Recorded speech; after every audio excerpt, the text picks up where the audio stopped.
Pariya express highway પાસે ટ્રકમાં વાયરિંગનું કામ કરતા મેકેનિકલ યુવાન સાથે શું બન્યું?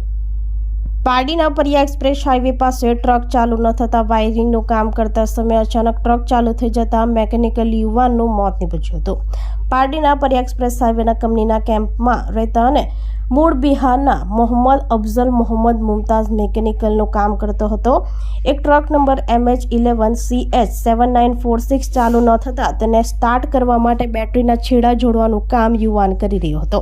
તે દરમિયાન ટ્રક અચાનક ચાલુ થઈ જતા ટ્રક ચાલક ઓમપ્રકાશ રામચેલા યાદવે ટ્રક ચલાવી લાવતા બેટરીનું કામ કરતો મોહમ્મદ અફઝલને અડફેટે લીધો હતો, જેને શરીરે ગંભીર ઈજા થતાં 108 એમ્બ્યુલન્સને જાણ કરી હતી. તેઓ સ્થળ ઉપર આવી પહોંચી તપાસ કરતા મોહમ્મદ અફઝલને મૃત જાહેર કર્યો હતો. સમગ્ર ઘટના અંગે પારડી પોલીસ મથકે મૃતકના ભાઈ મોહમ્મદ આરઝુ મોહમ્મદ મુમતાઝે ટ્રક ચાલક ઓમપ્રકાશ યાદવ વિરુદ્ધ ફરિયાદ નોંધાવી હતી. મૃતકની લાશને પીએમ અર્થે ખસેડી વધુ તપાસ પોલીસે હાથ ધરી છે.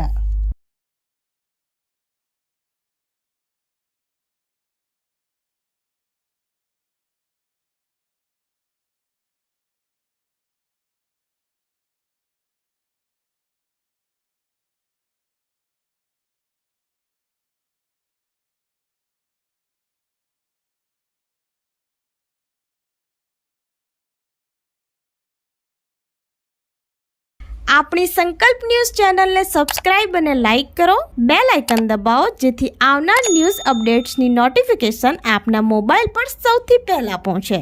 Like, subscribe and share the video.